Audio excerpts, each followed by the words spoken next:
te passar o comando. Tá, deu. Tudo bem. Bem, então é com satisfação que eu dou início a essa sessão de apresentação dos trabalhos de prática na escola associadas à disciplina de pesquisa e ensino de física. Nós tivemos nesse semestre um número recorde de alunos na era de ensino remoto, 14 alunos, e com isso nós vamos fazer em 2 sessões, né? 7 trabalhos são apresentados hoje, 7 vão ficar para a próxima semana. Todos os professores da escola que foram entrevistados foram convidados para vir, mas eles têm muitos compromissos. Mas ainda assim, nós estamos aqui, eles estão aqui representados pela professora Marge Passos. É um prazer tê-la aqui, professora, e assim como é um prazer ter outras pessoas que não necessariamente os estudantes, né? Nós temos outros convidados e é sempre muito bom. Então, como é que nós vamos proceder? Aqui já estão, graças ao Pedro, que é o comandante aqui da nossa informática, aqui estão os 7 trabalhos que vão ser apresentados hoje. Todos já estão gravados em vídeo, os vídeos têm basicamente uns 12 minutos, e a ideia, então, é que nós assistamos os vídeos e depois tem algum intervalo, eu calculo que uns 5 minutos, 7 minutos, não muito mais do que isso, para comentários. Tá? Em particular, se a professora Margi quiser comentar todos, se sinta à vontade, se quiser se manifestar só em alguns, fique ao seu critério. Assim como, claro, todos são convidados a se manifestar, mas os estudantes e eu já viemos conversando há muito tempo sobre esse assunto, né? Então, vamos dar preferência às pessoas que não estão no próprio grupo. Tá? Eu calculo que dessa maneira nós vamos ter tempo suficiente para terminar antes das 20h30, que é o horário da minha próxima aula, tá? Mas se os debates estiverem bons, vocês quiserem continuar, eu saio de fininho e vocês ficam, tá? Isso é só para avisá-los que poderá acontecer. Então, eu agradeço a presença de todos e vou deixar o comando com o Pedro, que vai ser o responsável por... Já foi ele que fez a playlist aqui tão bonita, e vai ser ele o responsável por passar todos os vídeos. Tá? Muito obrigada.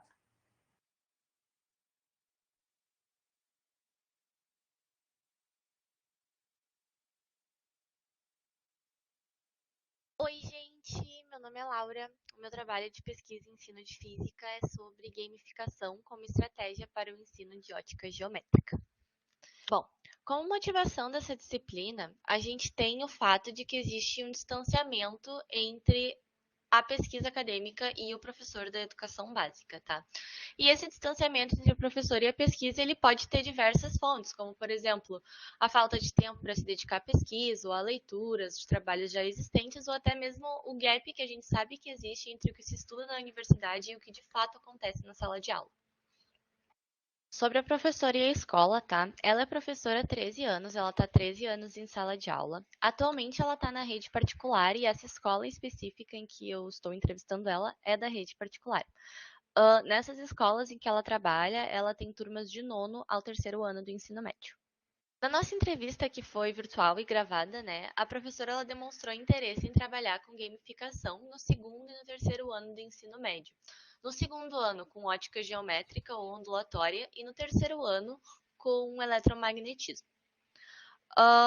Bom, eu escolhi focar minha pesquisa em ótica geométrica para trabalhar a gamificação no 2º ano, porque eu achei mais fontes. Foi um assunto que eu consegui encontrar várias fontes, então eu segui por esse. Um dos problemas enfrentados pela professora foi que a primeira proposta de gamificação que ela pensou, ela foi barrada no colégio porque a escola não tinha estrutura para ela conseguir aplicar essa atividade. E desde então ela não tinha conseguido ter tempo de pensar em uma alternativa, de buscar alguma outra ideia.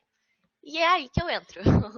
Eu realizei a minha pesquisa utilizando essas palavras-chave, gamificação e ótica geométrica, no Google Scholar, e eu encontrei diversos artigos e eu selecionei eles pelo resumo. Os primeiros que eu selecionei pelo resumo, e no fim das contas eu cheguei nestes 4 aqui, que foram os meus principais embasamentos para esse trabalho de pesquisa.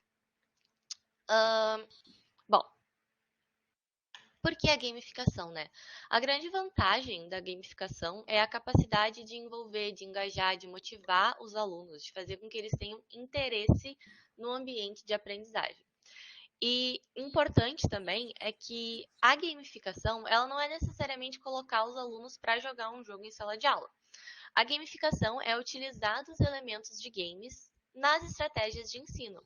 E quais são esses elementos, né? São objetivos, regras claras, feedback imediato, recompensa, motivação intrínseca, inclusão do erro no processo, diversão, narrativa, níveis, abstração da realidade, competição, conflito, cooperação, voluntariedade, entre muitos outros.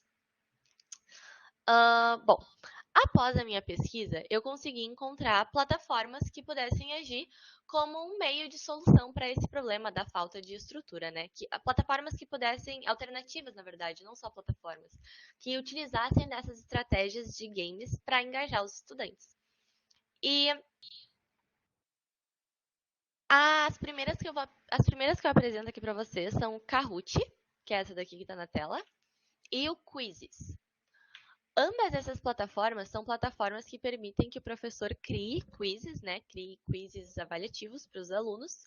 Elas são interativas, elas são gratuitas e elas podem ser utilizadas em qualquer dispositivo. Pode ser no computador, pode ser no celular Android, no iOS. Então é bem versátil, o que ajuda caso a escola não tenha tantas coisas, né? Tantas coisas disponíveis. Elas têm algumas diferenças entre si, eu separei essas duas porque elas têm algumas diferenças. Por exemplo, o Quizzes é uma plataforma que tu pode integrar com o Google Classroom, o Kahoot já não é. Mas ambas têm essas coisas da gamificação, elas permitem a interação entre os alunos, elas mostram rankings com os scores, né, dos alunos, elas permitem que o professor dê feedbacks. O Quiz, se eu não me engano, é uma plataforma que permite que tu dê feedbacks personalizados para o aluno. Os rankings, tu pode escolher um nome de usuário, então só quem sabe quem é o aluno de verdade é o professor, então não fica aquela coisa de ficar expondo o aluno que foi talvez pior, enfim. É bem interessante, eu acho que gera um engajamento dos alunos e gera uma participação legal. Além dessa, eu encontrei esse jogo aqui, que chama Glass. Ele é um jogo que foi desenvolvido para a plataforma Android, então ele é um pouco mais restrito. Mas ele é gratuito, né? Tu baixa, ele não tem disponível, infelizmente, na loja do Android. Tem que baixar pelo APK, mas também é bem tranquilo e não é nada que qualquer aluno do ensino médio saiba fazer hoje em dia. Bom, esse jogo ele é do tipo quebra-cabeça, né? E o jogador ele utiliza os raios, né? E tem que desviar eles para a trajetória que é o objetivo. Aqui a minha cabeça está tapando um pouquinho o objetivo, mas dá para ver pelas outras imagens. Tem que desviar esses raios de luz e aí os espelhos, planos, lentes, espelhos esféricos, enfim, prismas, divisores de raios, são várias opções. Esse jogo ele possui 91 fases, elas estão distribuídas ali em 9 conjuntos assim de etapas de cada tipo. O único lado ruim, assim, que eu achei é que para liberar essas 91 fases, com todas essas possibilidades, tem que jogar as 91 fases. E aí eu não acho que seja viável colocar os alunos para jogar 91 fases de um joguinho em sala de aula, até porque a gente sabe que em sala de aula esse tempo não existe. Então seria uma atividade que o professor, com alguma equipe muito engajada, teria que liberar essas fases para disponibilizar para os alunos algumas fases específicas. E aí, no artigo, esse daqui, Unidades de Ensino Potencialmente Significativas sobre Ótica Geométrica, apoiada por vídeos, aplicativos, jogos para smartphones, os autores eles sugerem que esse jogo pode ser utilizado para organizar os conhecimentos prévios dos alunos. Eles sugerem que coloque que se proponha, né, que se proponha como desafio para os alunos durante 20 minutos que eles consigam passar o maior número de fases possíveis e enquanto eles estão jogando que eles procurem identificar quais são os elementos utilizados, por que os desvios acontecem, como eles acontecem, se tem alguma coisa que não é bem verídica nesse jogo, enfim, essas coisas assim. E por último, como sugestão, eu trouxe o jogo Léo 3D, que é um ambiente multididático, né, voltado para o ensino de ótica geométrica. Ele foi desenvolvido pelo professor André Luigi Amaral, de Salvo, como parte da pesquisa de doutorado dele. O Léo 3D, ele utiliza assim, essa ideia de simuladores, de jogos, de entretenimento, mundos virtuais, para explorar os conceitos de ótica geométrica. Então aqui eu trouxe alguns exemplos das coisas que dá para fazer nesse jogo, só que ele também tem uma pequena limitação que ele não tem disponibilidade para celulares, ele é só no computador, mas apesar disso ele também não tem nenhum super pré-requisito no computador, que só computadores especiais vão conseguir. Então é bem interessante. Opa! E por fim, então, deixo aqui os meus comentários finais, que os artigos estudados, né, todos os que eu busquei, que eles traziam sugestões, ideias de aplicações, eles tinham um embasamento bem legal no sentido da gamificação, do que é a gamificação.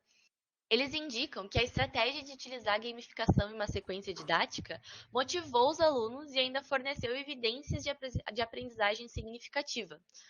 E lembrando também, né, retomando que a gamificação ela não precisa ser o jogo em sala de aula, e sim utilizar as características dos jogos. Então dá para fazer diversas coisas que utilizem essas características, mas que não necessariamente usem um computador, um celular, um jogo. É claro que o jogo, essas tecnologias da informação e comunicação, elas agregam muito, né? Os alunos acabam se interessando mais, mas é importante deixar claro que a falta de recursos do ambiente escolar não impede que a gamificação seja utilizada, não impede que se use a estratégia da gamificação.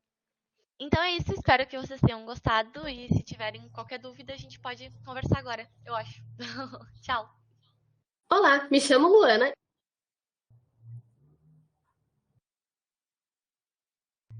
Vamos fazer uma pequena pausa. Antes de mais nada, professor Roberto Severo, muito prazer tê-lo aqui mais uma vez, que bom. Não quer desligar a câmera? Porque hoje a minha presença aqui é secundária, tá? Eu prefiro que vocês tomem isso, tomem o comando aí. Então, eu expliquei, nós vamos fazer um intervalo entre uma apresentação e outra, né? Sintam-se livres para comentar, mas não obrigados, obviamente, né? Que quem quiser a palavra pode abrir o microfone e pode falando, e quem não está com a câmera pode levantar a mãozinha aqui, eu presto atenção. Professora, Sim. tem uma xará minha aí, é alguma professora? Não, tem a Ana Amélia, não é? A Ana Amélia está falando? Não, Sim. a Ana Amélia é uma doutoranda. Muito prazer, Ana. Eu não tinha visto que tu tinha chegado aqui. Sim, nós esquecemos, eu acho, de fazer convite previamente, mas hoje, no final da tarde, eu convidei toda a turma do ano passado e algumas pessoas mais. Ana, fico feliz que tu tenha conseguido vir. Sim, mas não sei se os professores, a professora Margi quer falar alguma coisa, o Roberto, ou alguém mais.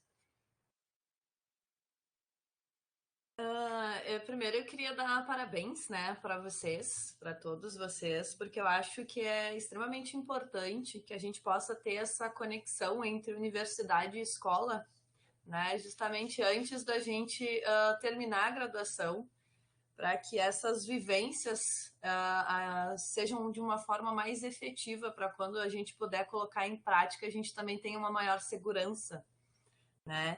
E eu fico muito feliz de ter a Laura, né, que foi minha aluna também, fico muito feliz.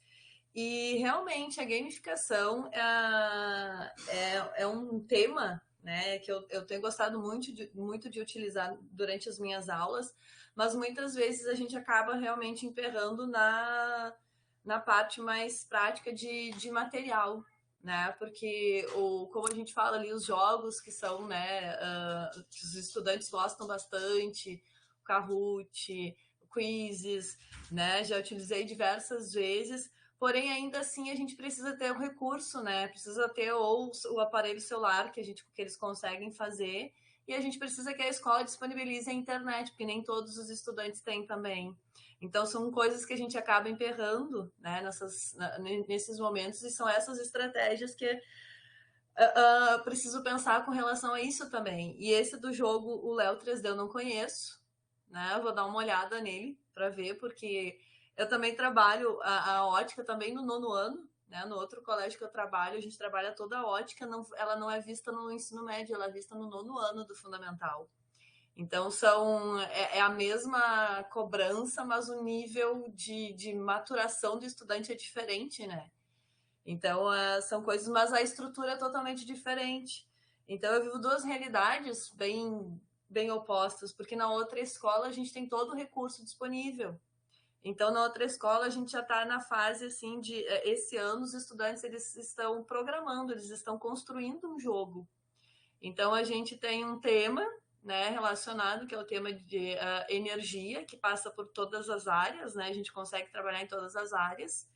E aí eles vão desenvolver um jogo com alguns, claro, com objetivos, tudo que a Laura trouxe, que eu acho extremamente importante, né, nesse processo, que o estudante também tenha claro o que ele vai fazer, né, para que ele vai fazer e onde ele vai chegar.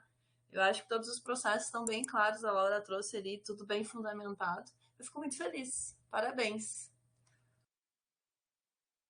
Obrigada.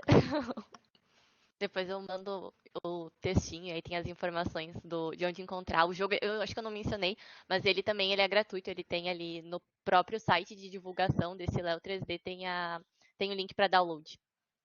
E ela já cumpriu com o compromisso de lá dar uma palestra para os alunos, conversar com eles, sei lá o que era programado? Ainda não tivemos a oportunidade. Isso aconteceu na pandemia, né, Laura? Na pandemia, a Laura já tinha feito isso. Agora, esse ano ainda não Acho deu que no tempo. primeiro ano, né, da Isso. pandemia 2020. Isso. Foi pro 9º ano, né? 9º ano para... Isso. Ótimo. Alguém mais quer falar alguma coisa?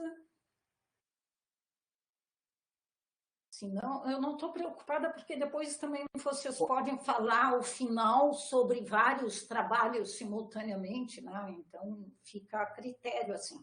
Se alguém quiser falar, sempre pode levantar a mãozinha aqui no papo, que eu dou a palavra, ou se não, nós vamos lá para o Pedro, no comando. Deixa eu agradecer primeiro o convite aqui, obrigado pelo. Sempre importante para mim estar participando dessa conexão com a universidade.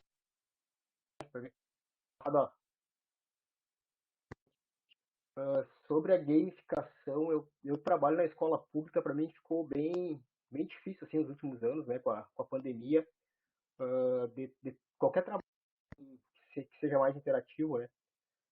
Mas é um desafio aí que eu tenho que partir, que eu não comecei ainda a introduzir nas minhas aulas. Gostei das dicas aí. Quem sabe pode aproveitar alguma coisa, né, Roberto? Para nós também é um prazer sempre tê-los aqui. Vou tentar. Obrigada. Pedro, vamos. A Luana, que já estava querendo ali em Dócil, era ela, né? Oi, gente. Olá, me chamo Luana e a seguir vou apresentar a minha participação na prática escolar desse semestre. Iniciando pela motivação. É apontado por diversos autores, como a Rezende e a Osterman, que existe uma desvinculação entre os problemas abordados pela pesquisa em ensino e os problemas vivenciados no dia a dia da escola. Essa desvinculação pode ser entendida como uma fronteira, e é junto aos movimentos que buscam romper com essa fronteira que localiza-se o projeto da prática na escola. Sobre a prática na escola. Ela é desenvolvida ao longo dessa disciplina de pesquisa e ensino de física, e ela objetiva uma aproximação entre a situação problema ou interesse de um professor da rede de ensino básico com a literatura produzida na área de pesquisa. Então, aqui a gente tem o objetivo desse trabalho. A primeira etapa consiste no convite para a participação de um professor. A professora que eu convidei, ela leciona física no município de Lajeado, em uma escola de ensino médio com cerca de 1.000 estudantes. Ela é formada no curso de licenciatura em Ciências Exatas e leciona na escola pública há 20 anos. Ela aceitou participar de uma entrevista e relatar as suas experiências e problemáticas vividas. A segunda etapa é a entrevista. Essa entrevista ocorreu de forma presencial, ela teve seu áudio gravado com o consentimento da professora e teve uma duração de cerca de 45 minutos. O clima foi de uma conversa informal e o diálogo foi muito enriquecedor para a prática na escola. A seguir, trago um trecho com uma questão-problema levantada pela professora. Depois da pandemia, meu desafio foi fazer com que o aluno faça a atividade solicitada, seja ela prática, seja ela de qual forma for exposta. Porque ao pedir a atividade para ele, o que acontece? Em um primeiro momento, ele fazia em casa, então ele deixava para o último dia de verdade. Aí depois ele teve o presencial. E o que acontece é que ele vai para a escola e quer ficar conversando, não quer ficar fazendo uma atividade. Ele quer ficar conversando com um colega, conversando contigo mesmo, expondo suas dificuldades e problemas. E aí eu não sou só professora, eu também tenho uma parte humana ali dentro. E eu não consigo não olhar para aquele aluno que ficou 1 ano, 2 anos dentro de casa, às vezes fechado dentro de um quarto, enfrentando problemas como pai e mãe desempregado, brigas na família, porque a pandemia, ela trouxe além de uma doença, a falta de dinheiro, a falta de comida. Então, tu fica dividido. Com isso aqui, a gente consegue entender quais são as preocupações da professora e o que está sendo uma situação problema vivenciada por ela nesse momento tão complexo de retorno pós-pandemia. Então, desse trecho, a gente consegue tirar 2 grandes informações. Existe uma preocupação com a realização das tarefas no momento de sala de aula e também uma necessidade de socialização entre os estudantes. Em debate com os meus colegas e a professora orientadora, chegamos à conclusão que poderia ser uma proposta de solução para esse caso buscar por uma metodologia interativa, que proporcionasse esses momentos de socialização entre os estudantes e também guiasse para a realização dessas atividades no momento de aula. E acordamos que o peer instruction, ou a tradução instrução pelos colegas, é uma metodologia que se enquadra nos recursos dispostos pela escola, pela professora, com a necessidade apresentada. Com isso, nomeio meu trabalho da seguinte forma: possibilidades e exemplos com o método de instrução pelos colegas na área de mecânica. A área de mecânica foi adicionada aqui como um filtro, como uma forma de reduzir a busca na literatura, já que essa professora trabalha no ensino médio, mas vai lecionar para o 1º ano. Então, a mecânica compõe grande parte do conteúdo apresentado no 1º ano do ensino médio. Os termos de busca que eu utilizei foram instrução pelos colegas, adicionando o termo mecânica, ou o termo em inglês peer instruction. E a seguir, trago aqui os resultados da minha busca. Obtive resultados nessas 2 revistas, principalmente. O Caderno Brasileiro de Ensino de Física, onde eu tive 5 resultados, dos quais 3 foram selecionados, e na Revista Brasileira de Ensino de Física, onde eu tive 10 resultados, dos quais 1 foi selecionado. O método de seleção que eu utilizei foi a leitura dos resumos e a interpretação, se tal trabalho é condizente com a proposta que busco desenvolver. Aqui trago, então, os trabalhos que eu selecionei. O primeiro se chama Instrução pelos Colegas e Ensino sob Medida, uma proposta para o engajamento dos alunos no processo de ensino-aprendizagem de física, dos autores Ives Solano Araújo e Eric Massura. Esse trabalho ele se mostra relevante para a proposta que busco trazer, já que ele, além de uma explicação sobre o método peer instruction, sobre como ele funciona, ele traz um embasamento de por que ele é um método interessante para engajar os estudantes. O segundo trabalho, ele está contido dentro dos materiais produzidos na dissertação de mestrado do Wagner de Oliveira. Mais em específico, vou utilizar o vídeo no YouTube, por ser uma mídia diferente de texto, e também por ele ser muito explicativo em como o método peer instruction funciona e como é a reação dos alunos com a utilização dele. O terceiro trabalho, ele é dos textos de apoio ao professor de física, intitulado Aplicação do método peer instruction na abordagem das leis de Newton no ensino médio, do Jader Bernardes, do Ives Solano Araújo e da Eliane Angela White. Esse trabalho ele é muito rico na proposta, já que ele traz exemplos muito claros de como utilizar o peer instruction na sala de aula. O último trabalho selecionado é uma revisão da literatura acerca da implementação da metodologia interativa de ensino Peer Instruction, de 1991 a 2015, do Michael Gonçalves Miller, do Yves Solano Araújo, da Eliane Angela White e da Julie Schell. Nesse trabalho aqui, a gente tem importantes resultados sobre como o Peer Instruction vem sendo utilizado e quais são os resultados obtidos com a metodologia. Por fim, a quarta etapa e última é a construção da proposta de solução, então unindo esse problema apresentado pela professora com essa busca realizada na literatura. Então, eu dividi em 3 partes a minha proposta de solução. A primeira é uma apresentação da metodologia e seus resultados, a segunda, uma explicação do seu funcionamento, e a terceira, os exemplos na área de mecânica. No primeiro momento de apresentação da metodologia e seus resultados, eu trago aqui que a metodologia do Peer Instruction ela foi desenvolvida na década de 90 pelo professor Eric Masur, da Universidade de Harvard. E a premissa do desenvolvimento dessa metodologia é que os alunos passem mais tempo em classe pensando e discutindo ideias sobre o conteúdo do que passivamente assistindo exposições orais por parte do professor. Então, esse é um primeiro ponto relevante sobre a metodologia. Um segundo ponto já diz respeito ao seu funcionamento, né, sua aplicação, e nós temos o seguinte, que a diversidade de resultados encontrados mostra que o PI, o Peer Instruction, é uma proposta altamente recomendada, especialmente quando se busca engajar o estudante no processo de aprendizagem, bem como melhorar seus resultados de aprendizagem. Essa aqui é a referência que a gente tem na revisão de literatura, que mostra que a aplicação do Peer Instruction em sala de aula traz bons resultados engajando os estudantes. Indo, então, sobre a explicação e o funcionamento, nós temos que o Peer Instruction ele se inicia com uma exposição oral curta, com cerca de 15 minutos por parte do professor, que é seguida pela proposta de uma questão conceitual, geralmente de múltipla escolha, que o estudante vai ter um tempo para formular sua resposta individualmente.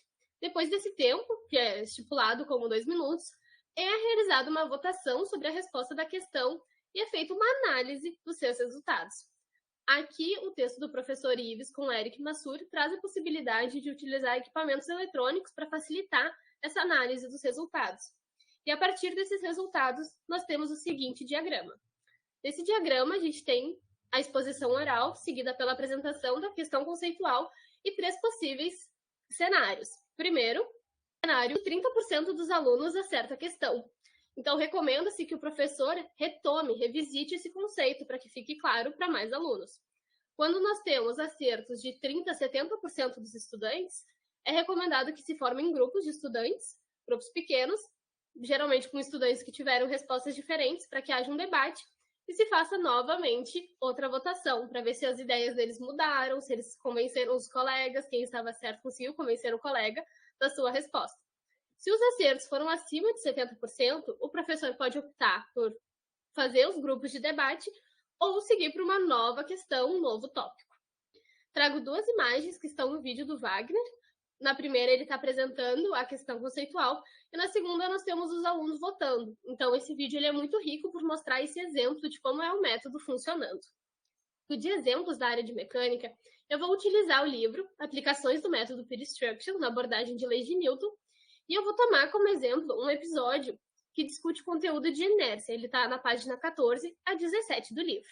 Em tal episódio, a gente tem a composição da atividade por uma tarefa prévia de estudo, seguida pela aula, onde são expostas e discutidas as questões conceituais. Trago uma tabela da organização do tempo de aula a partir dessa proposta. Então, a gente tem que ali nos primeiros 10 minutos, a gente vai discutir as perguntas da tarefa prévia, né, que era um texto de leitura, umas questões conceituais, davam o conceito de força. Depois desse diálogo, dar exemplos dos tipos de força. No segundo momento, numa apresentação de cerca de 15 minutos, citando sobre o caráter vetorial da força, representação de um vetor, distingue os conceitos de equilíbrio estático e equilíbrio dinâmico. No terceiro momento, de cerca de 15 minutos, tem a apresentação da questão conceitual 1, 2 e 3. Aqui é um exemplo apenas de como se organiza o tempo numa aula utilizando essa metodologia. Aqui trago, então, a questão 1, que ela foi utilizada, como um exemplo, apenas para mostrar quais são os tipos de conhecimento que o Peer Instruction tende a movimentar nos alunos. Essa questão diz o seguinte: se a resultante das forças nulas é possível que, alternativa A, um objeto passar de estado de repouso ao estado de movimento uniforme, alternativa B, manter um objeto em movimento retilíneo e uniforme, alternativa C, manter um corpo em movimento circular e uniforme, e a D, mudar a direção e o movimento de um objeto. Pretendi explicar um pouquinho o que é o Pre-Instruction, como ele funciona, mostrar exemplos que já podem ser utilizados de um material que já está disponível, que é aberto à consulta de outros professores, e também defender que ele é um método recomendado para envolver os estudantes numa aula de física, promovendo debates saudáveis, debates que conciliem o desenvolvimento dos estudantes com o seu desenvolvimento social. Então, como consideração final, trago aqui que não se nega que é uma situação extremamente complexa. Esse retorno de aula presencial é uma situação que necessita de mais estudos para entender quais foram os impactos do ensino remoto nos estudantes, da educação em si. Porém, eu espero, com essa apresentação, que a professora se sinta ouvida, em primeiro lugar, e encorajada a utilizar metodologias diversas e buscar auxílio das questões educacionais na literatura de ensino. E é isso, eu agradeço pela atenção.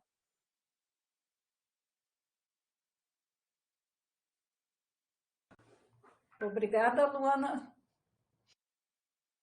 Estás quietinho aí. Vamos ver ali se tem...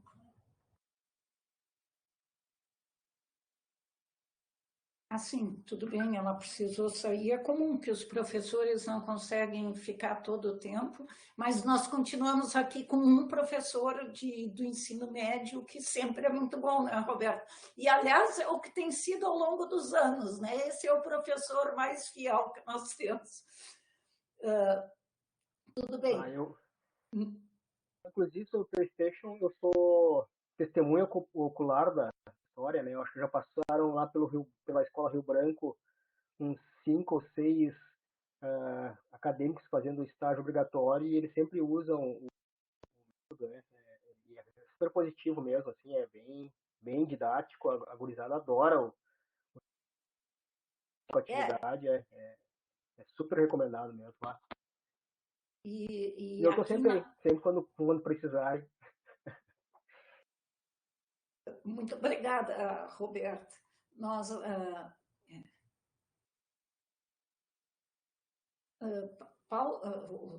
inclusive, quando precisarem de alguma coisa com a Escola Rio Branco, a Rio Branco está sempre com as portas abertas para vocês também.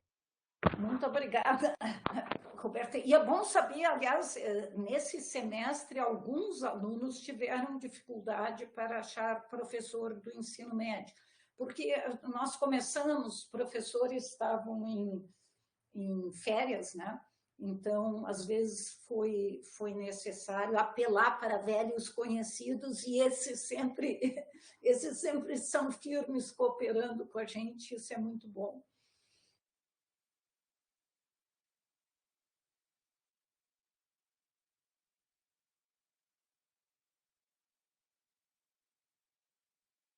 Bom, então nós vamos passar para a apresentação seguinte.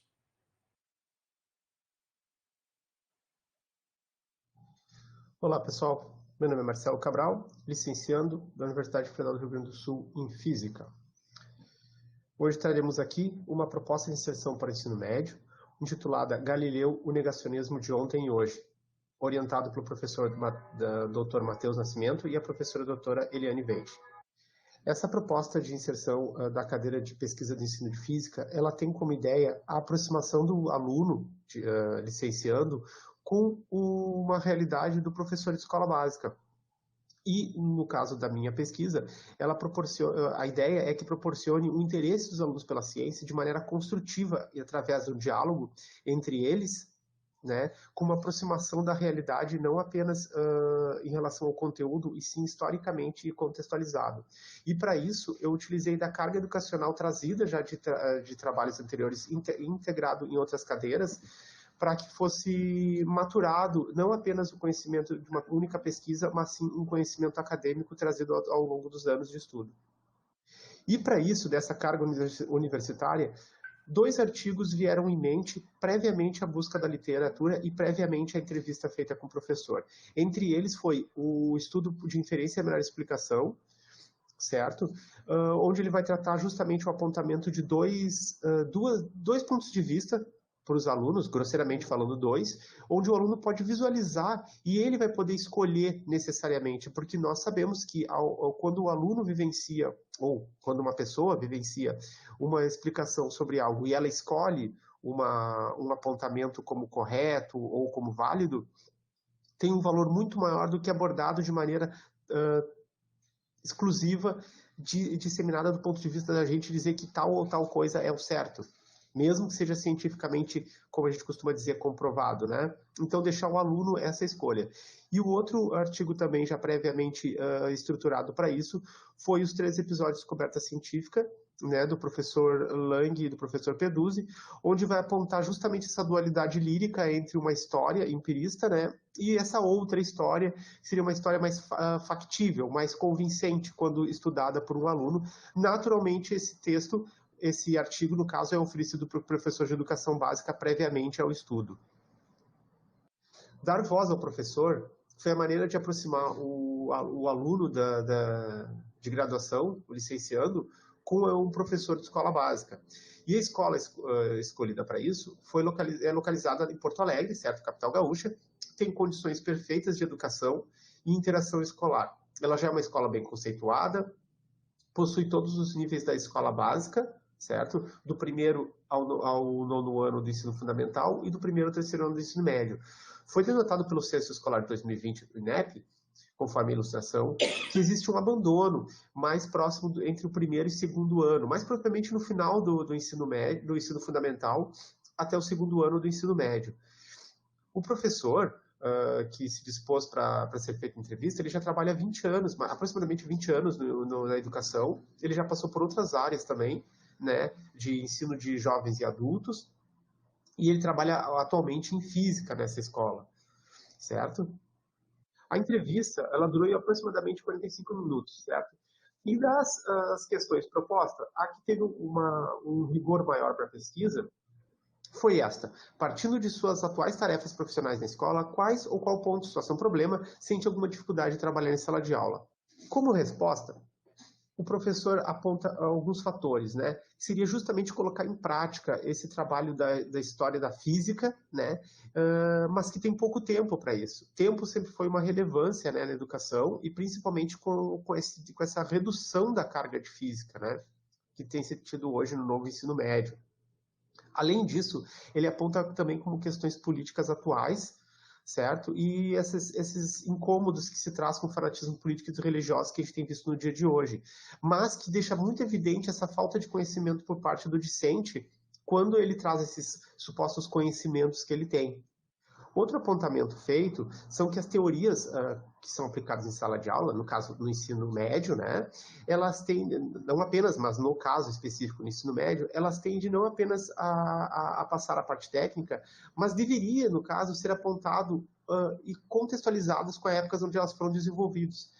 Então, às vezes, quando observamos o estudo na época, ele parece absurdo, mas esse contraponto com o que se acontece hoje em relação à política e à religião, que gera esse negacionismo, poderia ser utilizado, né? E às vezes nessa falta de tempo do professor, fica difícil ser trabalhado em aula. Para isso, a gente pensou na ideia com a entrevista do professor, a gente pensou nessa ideia dessas ideais pseudocientíficos vindo dos alunos como verdades. E ele geralmente vem provindo de informações mais efêmeras, nunca trabalhadas de forma científica ou experimental por parte deles. Da entrevista, foi tirado, então, 3 focos principais para ser trabalhado. A questão do tempo, que o professor não dispunha em sala de aula, um fato já conhecido, e eu acho que é abrangente para todos os professores de escola de educação básica, né? Essa questão da contextualização controversa, ou seja, quando se tem um conteúdo para se tratar, ele é tratado de maneira técnica, muitas vezes por causa do tempo não é contextualizado, não é tentado dar ao aluno a ideia da vivência, de como ele foi construído na época, e esse ponto de vista de realização de redes midiáticas, relação das redes midiáticas com essa informação que se tem hoje. Novamente, a proposta vai ser tentar remontar isso, mostrando apontamentos da época com os dias atuais. 2 periódicos em específicos vieram à mente na busca da literatura: o Caderno Brasileiro de Ensino de Física e Investigação em Ensino de Ciências. Porém, ainda para abranger uma maior área, né, nós pesquisamos também no Cielo, Google Acadêmico e Periódico CAPES, aumentando a área da busca, né? E daí disso nós conseguimos 26 artigos, dos 26 artigos lido título e resumo, 5 deles foram selecionados. Destes 5 artigos selecionados, após a leitura de todos eles, chegamos à seguinte questão que norteou a proposta do trabalho, né, da pesquisa. Seria como incorporar os conceitos físicos e a realidade e propor contrapontos às ideias pré-concebidas pelos alunos em relação ao conhecimento científico.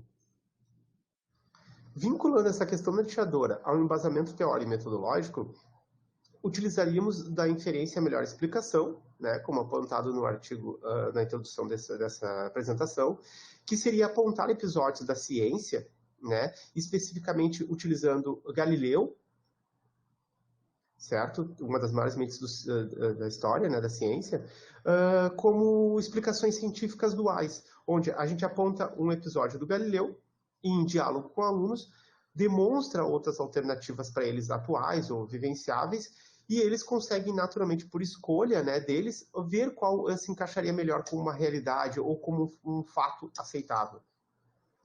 Para essa proposta de solução, nós pensamos numa mesa redonda. Com isso, para satisfazer essa ideia da questão norteadora, que era mais um diálogo com alunos, e não necessariamente uma aplicação técnica. E sim, para poder ouvir também desses alunos como que eles veem essas estruturas que eles trazem para a sala de aula, às vezes com essas, querendo ou não, colocar como fake news, né? Para que eles consigam, entre eles também, dialogar e construir essas ideias.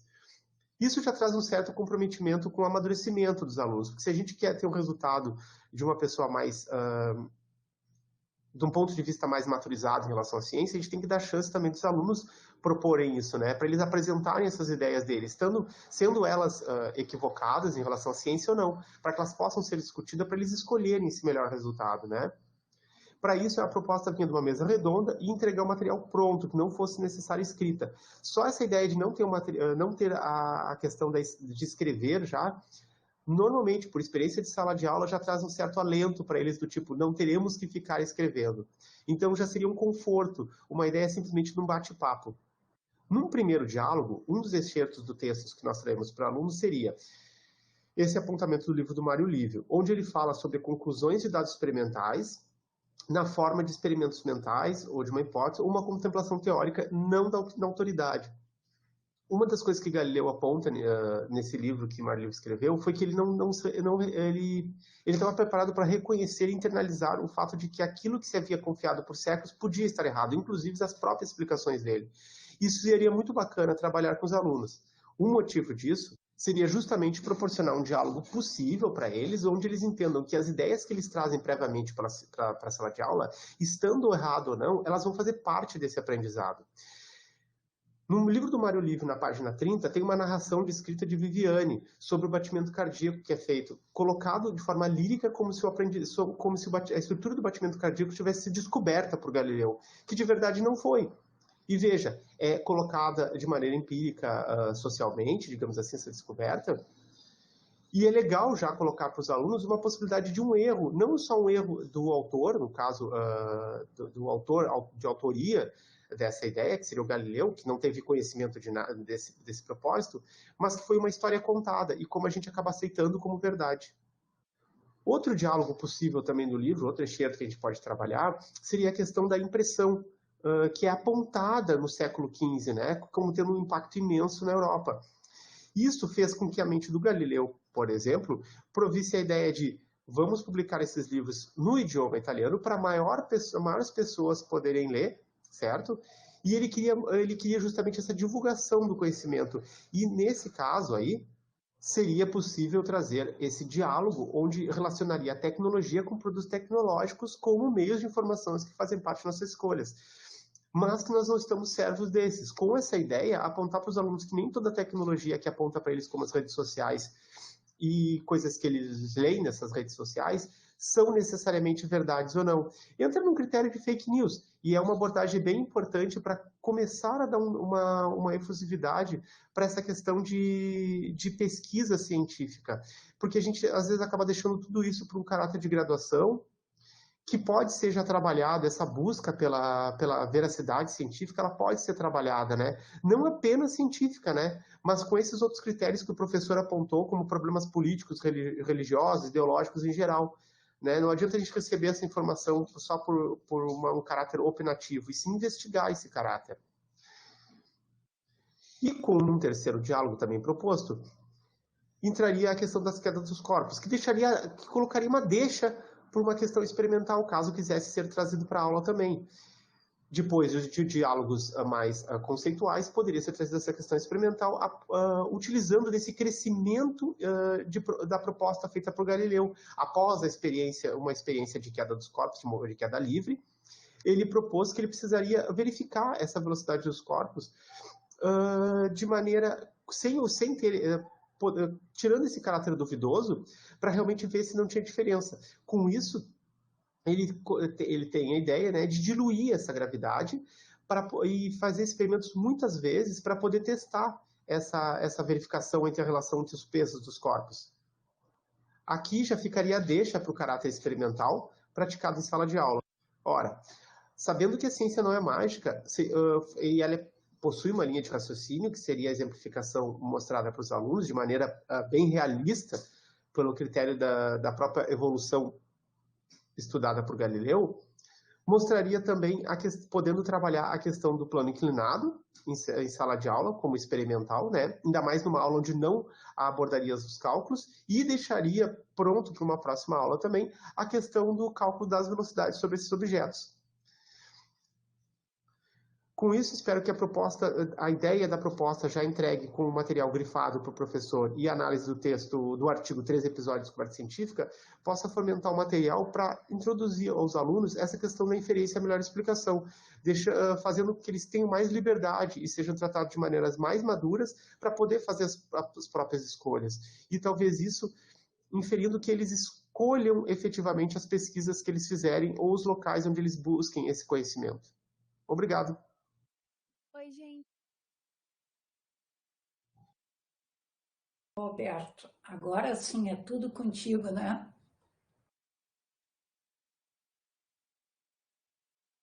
Eu achei que seria o Marcelo ia complementar alguma coisa aí, ou não?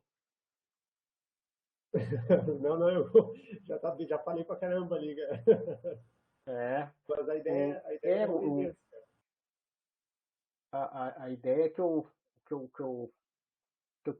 tenho uma de inserir no meu ensino médio, né, nas minhas aulas, a contextualização das primeiras ideias, né, das científicas, porque a gente com um produtinho meio pronto, né, a gente tem as leis de Newton ali, as leis de movimento, que sai como se fosse mágica, né, tá pronto para nós lá, a gente pega fórmulas, aplica as fórmulas, sai resolvendo problemas, o mundo é maravilhoso.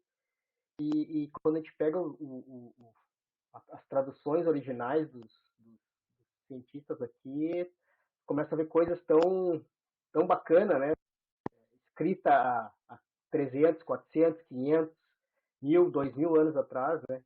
E aí fica tão fascinante porque a gente não entra nesse diálogo, nessa discussão desses conceitos básicos e a gente já entrega uma coisa já pronta, né? Então, um dia eu vou estruturar isso aí, vou fazer um trabalho dentro do meu tempo ali, né, com os alunos para essa ideia. Eu não sei se o pessoal conseguiu captar a ideia ali que eu tentei passar, né? Roberto, queria te agradecer aí pela paciência que tu teve, inclusive, nessas férias aí comigo te apresentando aí. Valeu mesmo. A gente nunca tira férias, né? Estamos sempre na ativa.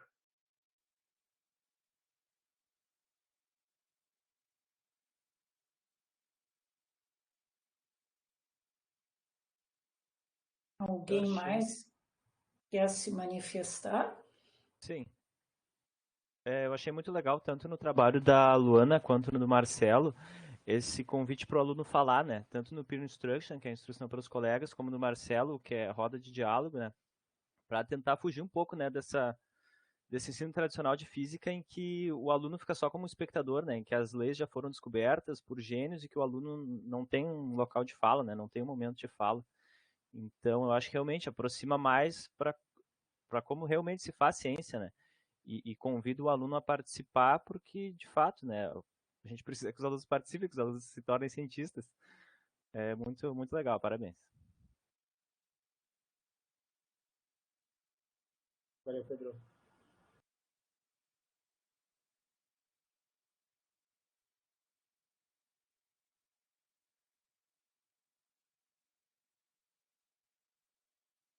Bem, se ninguém mais quer fazer uso da palavra, eu não estou falando, não, estou cumprimentando os alunos, porque eu já fiz isso ao longo do semestre inteiro, vou deixar para falar no final um pouquinho, né? Então, talvez, Pedro, pode passar o próximo? Oi, gente, meu nome é Paula Train e a minha pesquisa em ensino de física, orientada pela professora Eliane, é o espectro autista no ensino de física, uma proposta didática para o ensino de física térmica. A motivação para essa pesquisa é romper a barreira existente entre a universidade pública com a educação básica. Os passos que a gente seguiu foi encontrar uma escola que estivesse disposta a participar dessa pesquisa, entrevistar o professor de física e ver os problemas enfrentados por ele. A partir daí, buscar ter uma proposta de solução para aquele problema. A escola escolhida foi uma escola bem estruturada, tem laboratório de ciência, quadras esportivas, as salas de aulas todas têm projetores, tem auditório e é localizada na zona norte de Porto Alegre. Tem cerca de 1.550 alunos. A entrevista ela aconteceu na escola, durou cerca de 1 hora e o tom foi acessível e informal. O professor ele estava bem interessado a compartilhar os tópicos discutidos. O professor ele trabalha nessa escola há 11 anos. Ele é licenciado em Física pela Unicinos, ele fez uma pós em Ensino de Física pela URGS e recentemente concluiu sua segunda graduação em Matemática. Ele foi inspirado a ser professor por outros professores que teve quando estava no ensino médio. Ele não se vê fazendo outra coisa.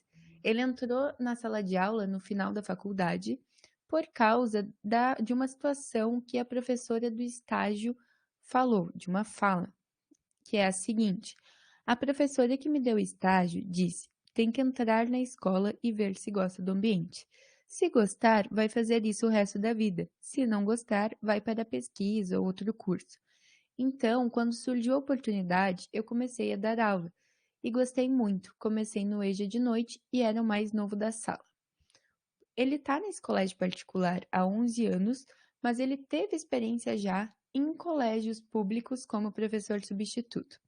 Ele não se vê fazendo outra coisa, ele é realizado na profissão. Ele apresentou vários problemas enfrentados nas aulas, como turmas muito grandes, não dá tempo de ver todo o conteúdo, porque o colégio é focado no vestibular e Enem, então algumas coisas ficam de fora, e a nova realidade de inclusão. Junto com o professor, a gente decidiu fazer dessa realidade de inclusão, o problema escolhido. É por causa da falta de preparo para alunos com deficiências. Então, tem alunos com surdez, baixa visão, autismo. E os professores, toda essa pauta de inclusão é muito recente. E os professores, eles não são capacitados para atender a todas essas necessidades. E muitas vezes não tem um auxiliar de apoio na sala de aula junto. A gente definiu com o professor fazer sobre isso e ainda mais especificar esse tema para o ensino de física térmica para autistas. A partir daí, a gente definiu termos de busca no Google Acadêmico, no Cielo, na Revista Brasileira de Ensino de Física, para buscar trabalhos nesse ramo. Juntando esses termos e pesquisando nesses locais, a gente selecionou 4 artigos principais para ser a base do nosso trabalho, né? Inspirar. O primeiro artigo foi encontrado num seminário luso-brasileiro de educação inclusiva. Foi um trabalho que foi publicado nesse seminário, apresentado em 2017. O nome desse trabalho é O Aluno com Transtorno do Espectro Autista na Sala de Aula, Caracterização, Legislação e Inclusão. A gente escolheu esse trabalho como primeiro por causa que ele traz toda a legislação necessária para a inclusão. O segundo é uma dissertação de mestrado de 2020 do Tiago Fernandes de Moura, Alves de Moura. E o título é Força Entre Nós, o ensino de ciência para alunos com transtorno do espectro autista. Esse trabalho foi um ensino investigativo no estudo da dinâmica para o ensino fundamental. Por mais que não fosse da nossa faixa etária, já que a gente vai propor uma solução para a física térmica, e a física térmica é estudada normalmente no segundo ano do ensino médio, esse trabalho serviu como inspiração das experiências e das propostas que o Tiago trouxe na sua dissertação, né? O terceiro é um trabalho, um artigo publicado na revista Experiências em Ensino de Ciências, em 2019, e o nome é o Ensino de Ciências para Autistas. É uma pesquisação feita em 2017, e nessa pesquisa traz a importância de realizar atividades palpáveis, como os autistas, eles conseguem entender quando fica mais palpável a atividade ali, com experimentos ou jogos. O quarto trabalho escolhido foi o trabalho de conclusão de curso da Gisele Freitas da Silva, em 2021, e é o ensino de física na perspectiva inclusiva e o espectro autista, possibilidades didáticas no ensino médio. Esse a gente escolheu por trazer o ensino médio e ela apresenta várias propostas de atividades, como histórias em quadrinhos, uso da tecnologia, música, experimentos e jogos. O embasamento teórico para o nosso trabalho é a teoria da aprendizagem significativa de Ausubel. A gente escolheu a teoria da aprendizagem significativa junto com o professor, essa teoria nos diz que o ensino deve partir do conhecimento prévio do estudante, e ela é ideal porque o aluno ele não vai aprender de uma forma mecânica, ele vai aprender a utilizar aquele conhecimento adquirido em outras situações. E para a aplicação da proposta, a gente utilizou o método POI, que é predizer, observar e explicar. Esse método, ele auxilia a aprendizagem significativa. Por quê? A gente tem um fenômeno físico inicial, com condições iniciais, e o aluno deve predizer o que vai acontecer a partir dali. Nessa predição do aluno, a gente consegue observar os conhecimentos prévios dele, o que nos ajuda. Depois, ele observa o que de fato acontece com aquele experimento. E daí ele precisa explicar as diferenças entre as suas predições e o que aconteceu. Agora, indo para a nossa proposta de física térmica. É importante trazer muitos recursos visuais. Todos os trabalhos que a gente estudou falou sobre a importância dos recursos visuais para autistas. A gente viu também que é interessante apresentar as definições de uma forma histórica, contar de onde saiu, um pouquinho da história envolvendo aquele conceito. Sobre temperatura especificamente, é bom deixar bem claro que valores diferentes podem representar a mesma temperatura. Aqui no slide eu trouxe um termômetro em Fahrenheit e um outro que a gente costuma usar, um termômetro digital, em Celsius. Então, a gente pode mostrar que valores diferentes podem representar a mesma temperatura. Para avaliação, a gente tem que, muitas vezes, provas com escalas termométricas para autistas é meio complicado. A gente sabe que cada grau de autismo é um caso diferente. Então, o professor tem que observar o aluno, e ver o que ele tem condições de realizar. Mas uma possibilidade é usar as fórmulas de conversão das escalas termométricas prontas no Excel e com isso fazer uma lista de exercício adaptada. Então o aluno entende o conceito, entende que os valores diferentes podem representar a mesma temperatura, mas ele tem esse auxílio na hora de calcular. Continuando no nosso estudo de física térmica, a gente tem a dilatação. Com isso, eu vou trazer duas possibilidades experimentais. A primeira, que é nessa imagem da esquerda, traz um cofre e uma moeda. O furo para a moeda passar no cofre tem que ser bem rente, tem que ser bem do tamanho da moeda, para analisar a dilatação superficial. Então, a gente perguntaria para o aluno, o que vai acontecer se eu colocar essa moeda no cofre? A moeda vai passar. Agora, se eu vou aquecer a moeda, o que vai acontecer?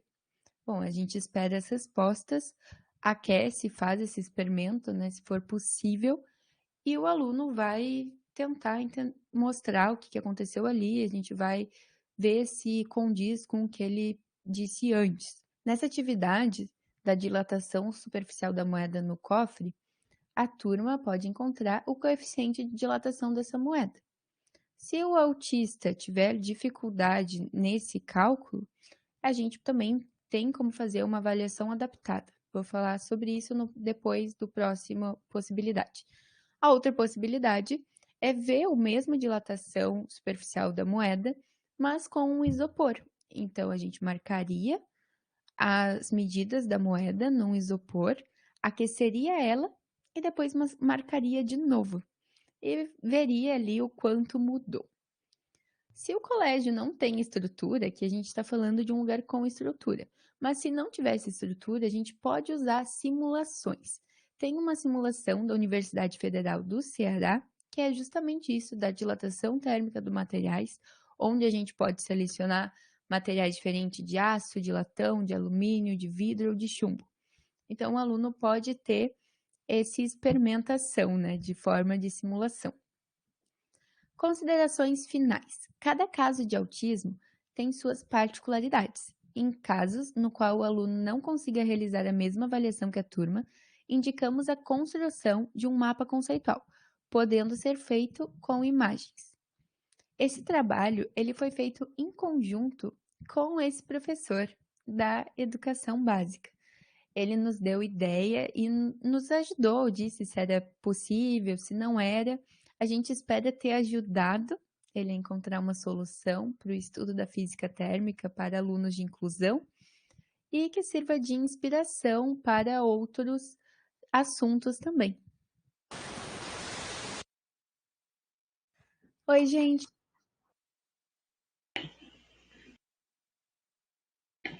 Oi, Paula. Eu queria comentar o teu trabalho e primeiro já começando a te parabenizar porque a apresentação foi excelente e o trabalho toca numa temática tão sensível e de uma forma tão certeira que foi magnífico. Então, eu queria dizer assim que me parece que tu acertou muito nessas escolhas, né?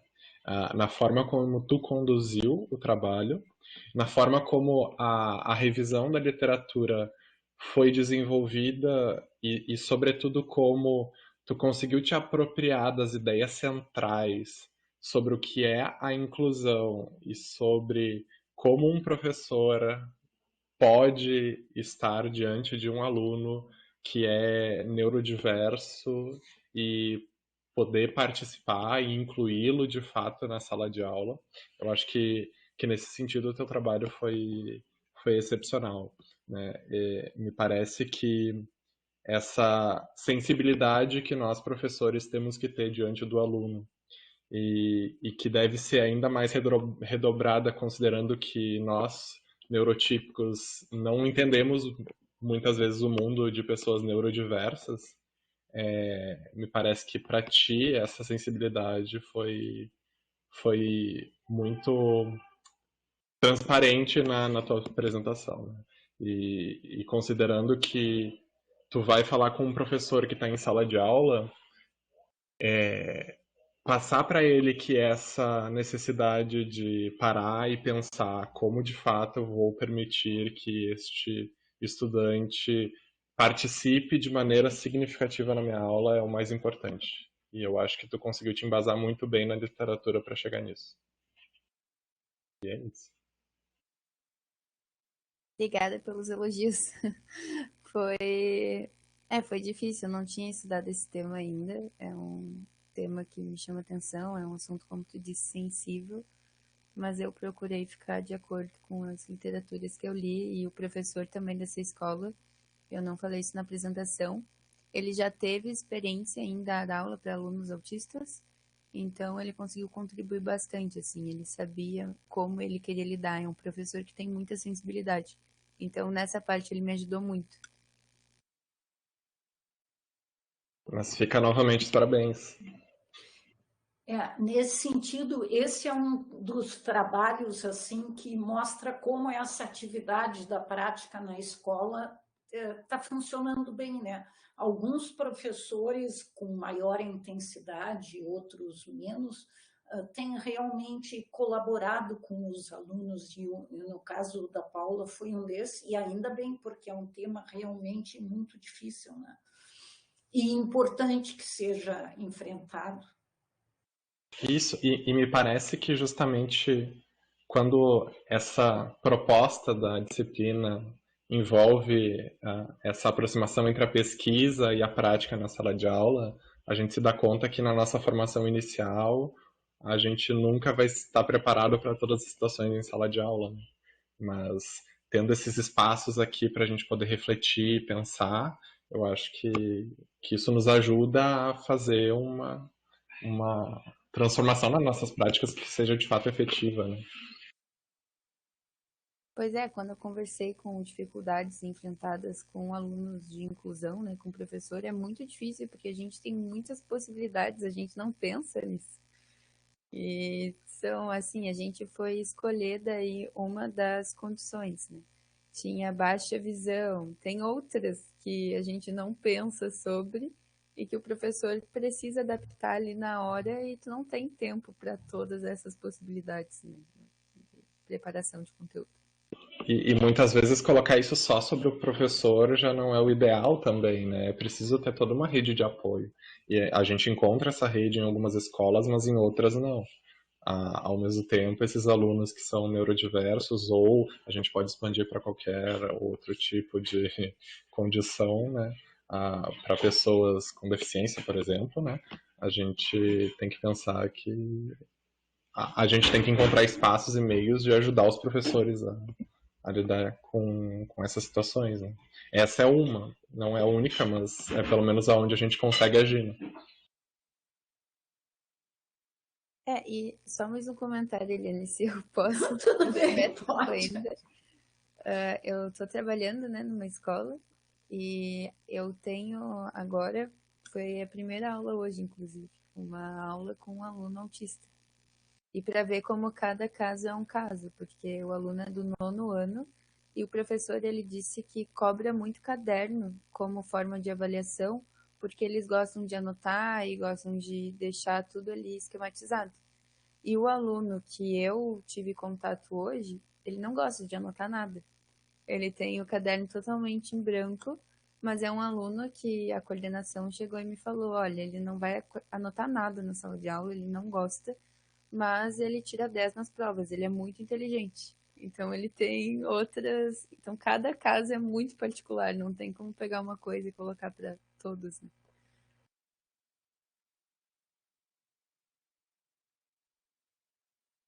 É um tema complicado, mas é até interessante que tu tenha muito recentemente estudado isso e agora já começa a enfrentar, né, Paulo? Bom, muito bem, muito obrigada. Alguém mais quer falar? Então, obrigada, Paula. Nós vamos passar para o próximo.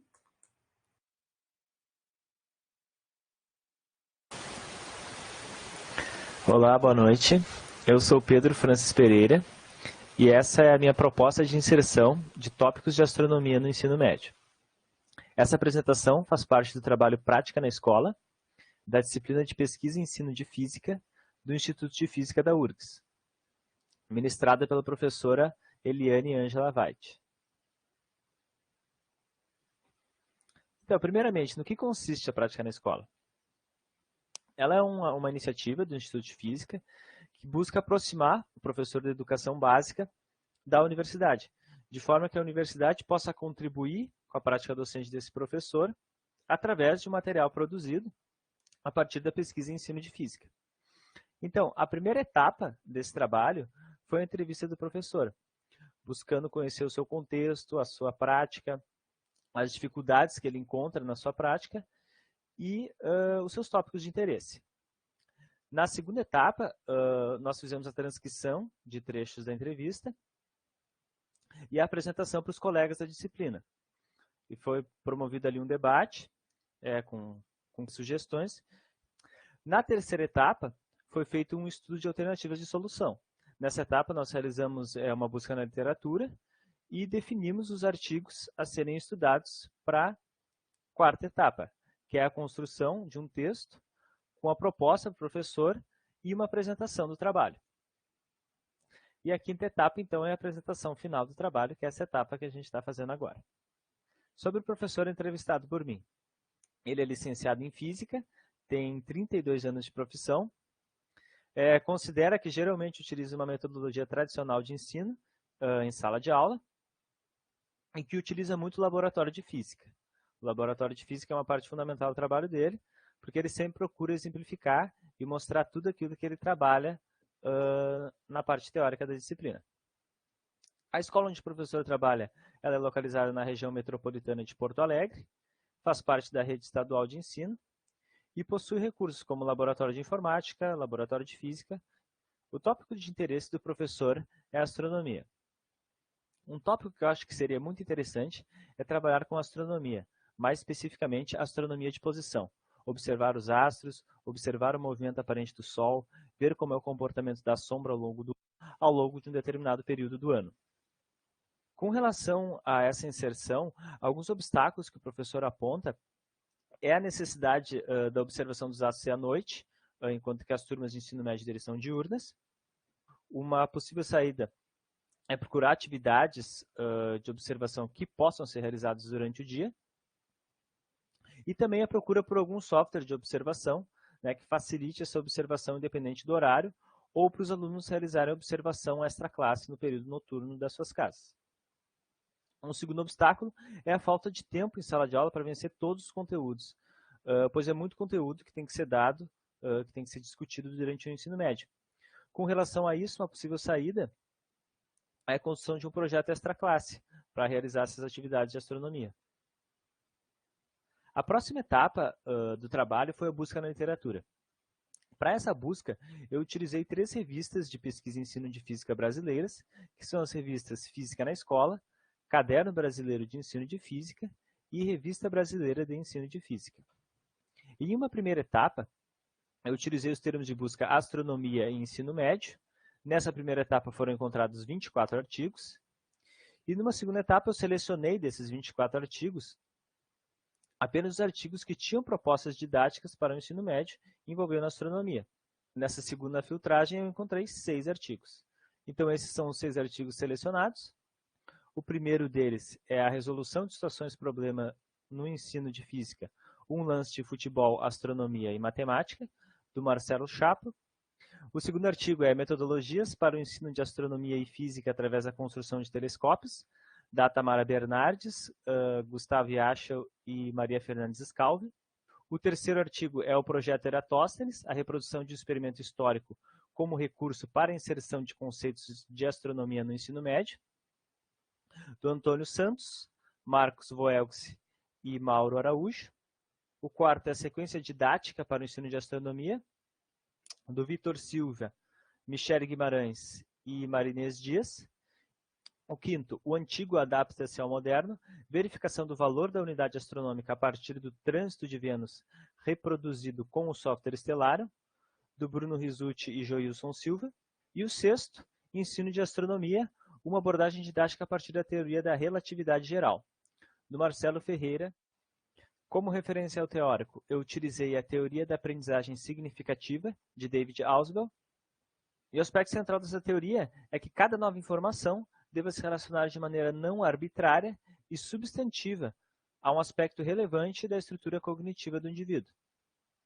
Segundo Moreira, as condições essenciais para que haja aprendizagem significativa é que o material de aprendizagem deva ser potencialmente significativo, então é necessário que esse material ele tenha significado lógico, que ele se relacione, né, de maneira não arbitrária com alguma estrutura cognitiva apropriada, né, e relevante para o estudante, e o aprendiz deve apresentar predisposição a aprender significativamente. Então, a proposta de solução para a demanda para o professor foi dividida em duas partes. A primeira parte é uma proposta didática, que é a reprodução do experimento de Eratosthenes, e a segunda foi a seleção de um objeto virtual de aprendizagem, que é o Stellarium. Então, é o experimento de Eratosthenes, baseado no artigo Projeto Eratosthenes, a reprodução do experimento histórico como recurso para a inserção de conceitos de astronomia no ensino médio. Esse é um experimento bastante legal, porque ele é simples, ele tem que ser realizado durante o dia, então pode ser realizado pelas turmas do professor. Ele dá um resultado muito expressivo, né? Se determina a circunferência da Terra ali com os alunos. Esse experimento, então, foi realizado em Alexandria por Eratosthenes 205 anos antes de Cristo, e ele determinou com boa exatidão a circunferência da Terra, utilizando a distância conhecida entre as cidades de Alexandria e Siena, e realizando a medição do ângulo que o Sol fazia com uma haste vertical em Alexandria. Então, aqui na proposta do Santos, essas aqui são algumas imagens do artigo, os estudantes foram divididos em grupos que realizaram a marcação da menor sombra formada por uma haste vertical e um dia ensolarado, em uma cartolina, e depois fizeram a medida da sombra dessa haste. Tem em anexo todo o roteiro com a explicação dessa prática. E essa prática também tem uma questão muito interessante, que, assim, tem várias formas de realizar esse experimento. Dá para se realizar utilizando duas cidades quaisquer, conhecendo essa distância latitudinal. Várias organizações realizam a junção dos dados de diferentes escolas pelo mundo, no intuito de medir o raio da Terra, todo ano. Então, se forma aí uma atmosfera de cooperação, né? As escolas se inscrevem, já teve vários projetos Eratosthenes aqui no Brasil, na América do Sul também. Esse ano em específico, eu não encontrei nenhum nativa aqui na nossa região. Eu encontrei apenas o europeu, que é organizado pela International Astronomic Union, em que ele está aceitando dados do mundo inteiro. Então, eles realizam uma medição semestral. Várias escolas já participaram. Lá eles também têm alguns roteiros bem interessantes, com umas explicações para ensino médio, para ensino fundamental. Então, é uma alternativa bastante legal para inserir os dados da escola, né, e participar de um evento internacional. A minha segunda proposta de solução já é voltada para a questão da observação dos astros mesmo. Como eu encontrei várias pesquisas utilizando o Stellarium, eu fui atrás dessa ferramenta em específico, encontrei esse artigo que é bem interessante, que é Objeto Virtual de Aprendizagem no Ensino de Astronomia, algumas situações problema propostas a partir do software Stellarium. Segundo eles, o Stellarium consiste em um objeto virtual de aprendizagem com uma ampla capacidade para a exploração de aspectos relacionados à astronomia. E ele se diferencia dos demais por não trazer situações, problemas pré-determinadas, o que é uma coisa muito comum, né, principalmente em simuladores, em animações, em que normalmente é uma situação já muito controlada, né, muito próxima de um exercício, e o aluno não tem grande liberdade ali para satisfazer a curiosidade dele. Né? No caso do Stellarium, ele é um mapa estelar que está aberto ali, e o aluno pode fazer o que ele quiser. Então, lá no Stellarium tem a descrição dos astros, tem o sistema de coordenadas azimutal, e ele é atualizado em tempo real. Tem ocultação ou exibição da atmosfera. A posição do observador ela é ajustável. A data e a hora também são ajustáveis. Ele também apresenta constelações, né? Tu pode exibir e ocultar as constelações de diferentes culturas.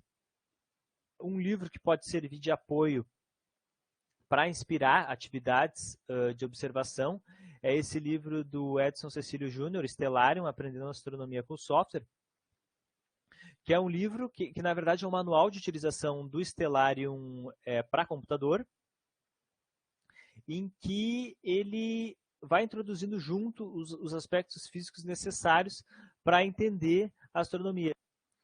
Então essas aqui são as minhas referências, que estão lá no trabalho escrito também. E o meu muito obrigado pela atenção de todos, pelo professor ter participado, os colegas pelas contribuições, pelas críticas durante o trabalho, professora pela orientação, e fica aí aberto para dúvidas e comentários sobre o trabalho. Obrigado.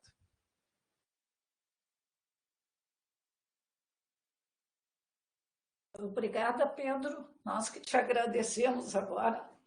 E vamos ver se alguém tem comentários para o Pedro. Eu imaginei que o professor Roberto ia gostar disso. Pedro, eu achei o teu trabalho muito legal, cara, principalmente porque trazer astronomia assim é uma coisa que sempre vincula, tipo, o aluno traz um interesse. E outra coisa, quando tu vincula de repente alguma etapa da física, às vezes tem um conhecimento prévio, né? A astronomia deixa bem livre esse tipo de coisa, ainda mais envolvendo um software. Então, por exemplo, um aluno que pode, não, vamos supor que nós estivesse no máximo dele nos conceitos de física, em sala de aula, tudo quanto traz astronomia, libera ele para poder, mesmo ele não sabendo muita coisa, assim, ele vai se entusiasmar, sabe? E a astronomia sempre é uma coisa que agrada tanto aquele leigo quanto o aluno. Então, eu acho que seria bem bacana mesmo. Eu acho uma proposta bem legal mesmo, principalmente ter usado a astronomia e o software Stellarium, né? Parabéns, cara. Valeu, Marcelo.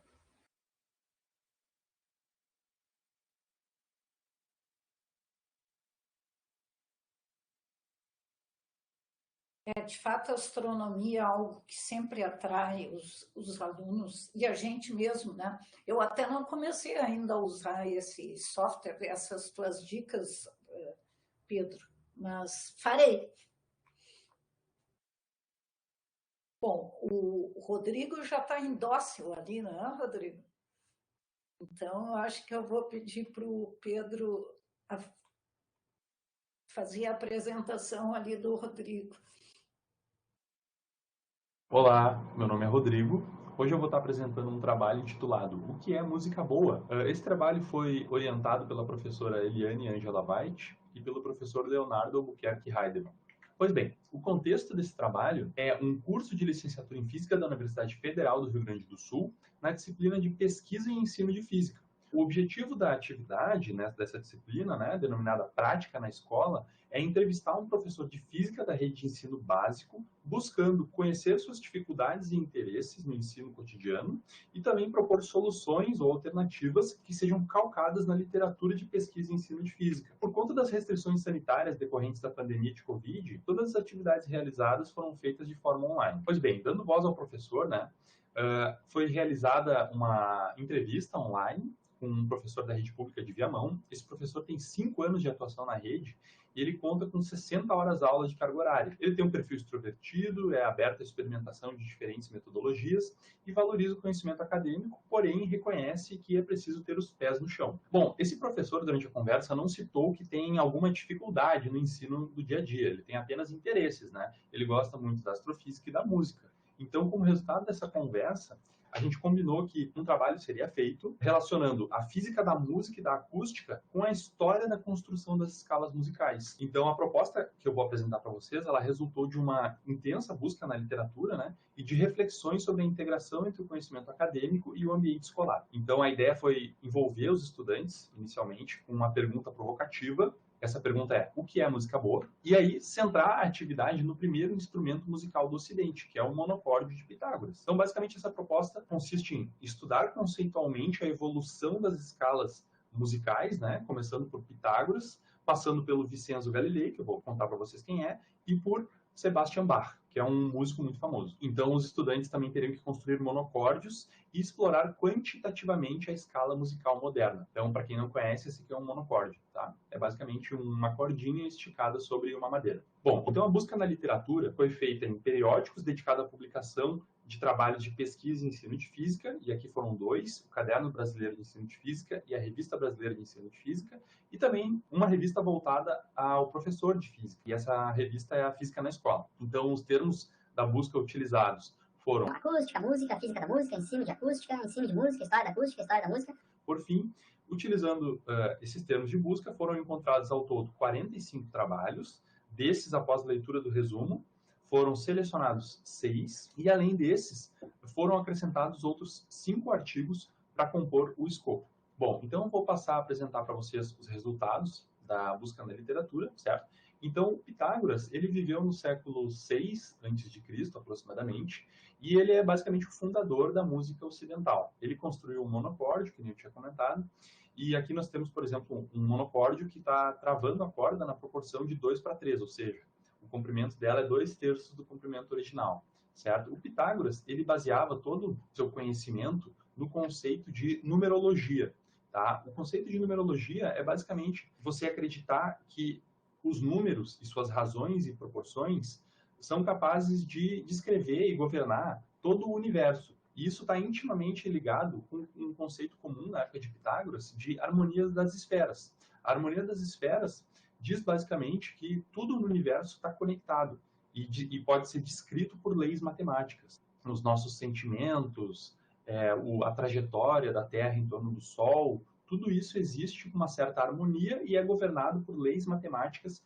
perfeitas. Com o seu monocórdio, Pitágoras descobriu as chamadas por eles de consonâncias perfeitas. Essas consonâncias perfeitas são proporções do fio, né? O fio dividido em proporções. Atualmente, a gente chama essas proporções de uníssono, oitava, quinta e quarta. Então, se a gente dividir uma corda nessas proporções que estão aqui, né? Por exemplo, a oitava é 1:2, eu dividi a corda exatamente no meio. A quinta é 2:3, 2/3, é exatamente essa que está aparecendo aqui em cima. Então, cria-se as consonâncias perfeitas. Se eu tocar todos esses sons simultaneamente, eles vão soar bem aos ouvidos, certo? Então, Pitágoras descobriu isso, e isso foi, então, carregado ao longo da história, até mais ou menos ali o final da Idade Média, tá? Quando Vincenzo Galilei começou a contestar as ideias de Pitágoras. Durante a Idade Média, o som era monofônico. Já no Renascimento, houve o surgimento da polifonia. Então, começou a surgir instrumentos musicais com diversas cordas, né? E isso começou a mostrar que a escala proposta por Pitágoras, ela não era tão harmônica assim, tá? Se observava dissonâncias quando a gente ia aumentando os tons dos instrumentos musicais. E aí, com Vincenzo Galilei, criticava muito a hipocrisia da comunidade musical que adotava a teoria pitagórica a despeito desses problemas. Então, muitos músicos profissionais que tocavam muito bem, né, percebiam essas dissonâncias na teoria pitagórica e eles mesmos faziam correções nelas.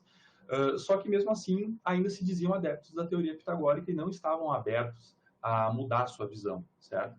Então, Vincenzo Galilei, aliás, ele é o pai do Galileu Galilei, ele realizou uma série de experimentos com cordas, né? Por exemplo, cordas de diferentes materiais, com densidades diferentes, cordas com a tensão variável, né? E o que o Vincenzo fez foi basicamente mostrar que todas as consonâncias perfeitas de Pitágoras, elas podem ser obtidas por proporções diferentes dessas que aqui estão, certo? Então, basicamente, ele destronou a teoria pitagórica, só que isso não foi um empreendimento fácil, porque na época do Vincenzo Galilei vigorava a epistemologia aristotélica. Essa epistemologia pregava que, para se obter conhecimento sobre as coisas, a gente não deveria intervir na natureza, porque se a gente intervisse na natureza, nós estaríamos, de certa forma, desfazendo a mácula da sua perfeição, certo? Então, essa epistemologia basicamente impedia os pensadores de justificar suas ideias por meio de experimentos. Não era um meio legítimo de se obter conhecimento, né? A gente deveria se afastar da natureza para isso. Mas, gradualmente, com o tempo, houve uma derrocada das ideias de Pitágoras e outras escalas musicais passaram a surgir. A mais famosa delas foi a escala de Bach, né? Que surgiu ali no século XVIII. Essa é a escala de igual temperamento e a escala que a gente usa até hoje, tá? É uma escala que tem 12 semitons, tá? E virou o padrão ocidental, certo? Porém, esse empreendimento musical, ele não está terminado. Tá? Até hoje existem contestações sobre a escala de Bach, né? Dizendo que ela não é a mais harmônica aos nossos ouvidos. Tá? Então, por exemplo, aqui eu trouxe um artigo que sugere que utilizar a entropia dos harmônicos é uma forma mais adequada de se medir a sua harmonicidade aos nossos ouvidos. Tá? Então, enfim, isso aqui foi um panorama para mostrar que o empreendimento musical teve vários reveses, né, idas e vindas, e até hoje ainda não está terminado. O referencial teórico e epistemológico dessa pesquisa foi a teoria da aprendizagem significativa crítica, a TASC. Tá? Basicamente, na TASC se prega que o processo de aprendizagem deve ser significativo e crítico. Significativo no sentido ausbeliano, né? De que a construção do conhecimento se dá pela interação entre o conteúdo e as ideias prévias dos estudantes. E ele deve ser crítico no sentido de que a educação deve permitir, de forma simultânea ao estudante, a sua integração cultural e também a capacidade de se colocar fora dela, né? Num tempo de rápidas mudanças, o sujeito que se coloca fora, ele consegue ver as coisas por uma perspectiva diferente, né? Então, esse seria o referencial teórico do estudo, e a filosofia de Feyerabend seria o referencial epistemológico, né? Feyerabend dizia que o empreendimento científico ele é anárquico no sentido de que não há só uma forma de fazer ciência, né? É uma abordagem pluralista onde todos os métodos são válidos. Então, a proposta ao professor consiste na divisão de aulas em blocos teóricos e práticos. No bloco teórico, eu sugiro que o professor realize primeiramente um questionário com perguntas aos alunos sobre uma leitura prévia que ele daria para os estudantes fazerem, né, antes da atividade em si, e essa leitura prévia consistiria na leitura de um livro didático ou numa sessão de um texto que eu produzi. Também, o que é música boa? Eles deveriam responder a essa pergunta, né, que é aquela pergunta inicial, que é mote de toda essa atividade. E aí o professor daria uma aula teórica em que ele explica a história da música, como eu resumi para vocês, e também a física da música, que envolve a parte mais relacionada ao cálculo das frequências e dos comprimentos das cordas, né? Então, toda a escala musical moderna pode ser entendida utilizando essas duas fórmulas aqui. O bloco prático da atividade consistiria na construção de 6 monocórdios. Então, na sala de aula, o professor poderia dividir uma turma em 6 grupos, por exemplo, né? Cada grupo ficaria responsável por construir um monocórdio, e cada um desses monocórdios vai simular a corda de um violão. Então, para construir o monocórdio, os estudantes podem assistir vídeos no YouTube, né, como tutoriais, que tem vários por aí. Também eles podem utilizar as cordas de um violão, então é possível comprar um encordoamento completo de violão, que são 6 cordas, né? E a afinação dos monocórdios pode ser feita por aplicativos de celular, certo? Então, no contexto de sala de aula, o celular poderia ser usado tanto para ver os tutoriais do YouTube, quanto para afinar o monocórdio. Certo? Bom, e ao final da atividade, após a construção dos 6 monocórdios, os estudantes vão ter, até esse ponto, produzido diversos sons de forma bastante criativa, vão ter brincado ali com as escalas, né, com a produção de notas, e aí o professor ou professora pode retomar a questão inicial que foi feita, né? O que é música boa? E aí, bom, com todo esse conhecimento sobre a história da construção das escalas, com a questão da regionalidade, né? A gente está acostumado muito com a escala ocidental, porém existem outras escalas, como as escalas orientais da Índia, da China, né, que não se baseiam na consonância dos intervalos, como a escala de Bach, né? Então os estudantes vão poder, possivelmente, dar uma resposta diferente à pergunta inicial, o que é a música boa. Bom, então a minha proposta era essa, muito obrigado. Olá a todos e... Olá, meu nome é Rodrigo. Obrigada, Rodrigo. Vamos ver se a plateia tem comentários.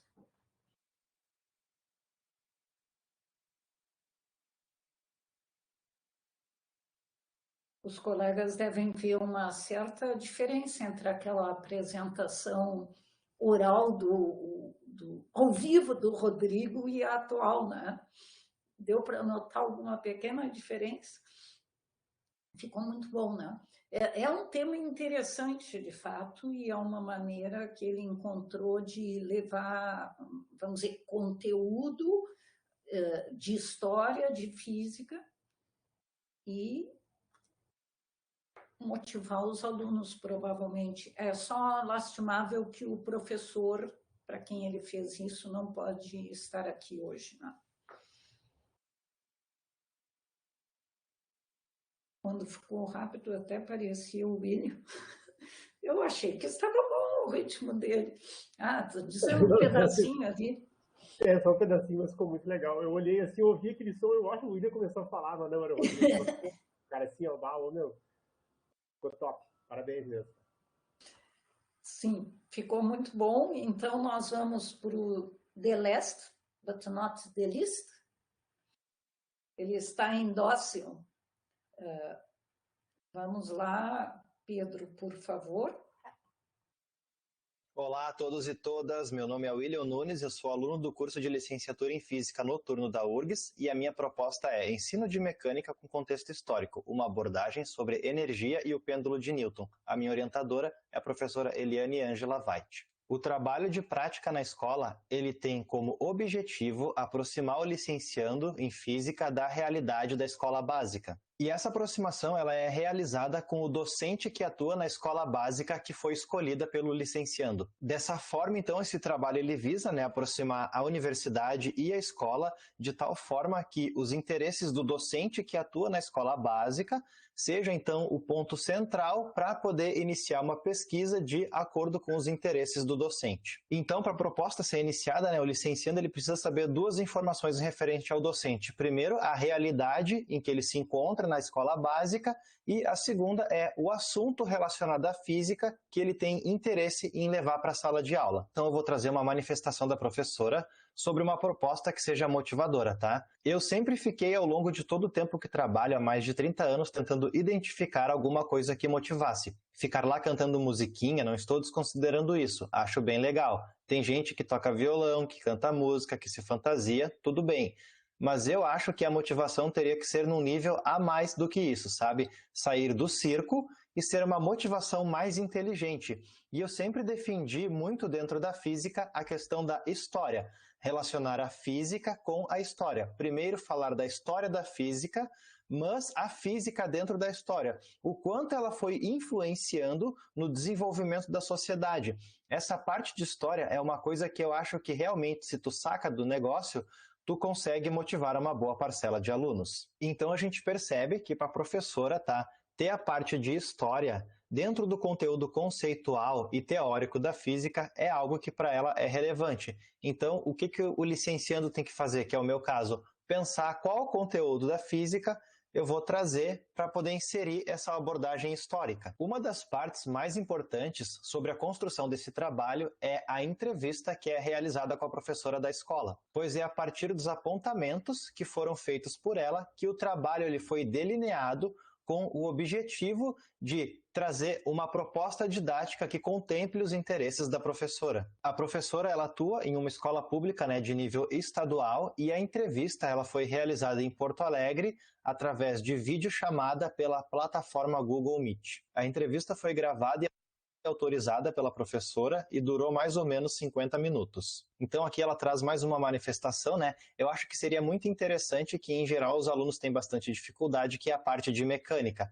Mecânica em geral, eu sempre defendi muito dentro da física a questão da história, relacionar a física com a história, primeiro falar da história da física, mas a física dentro da história.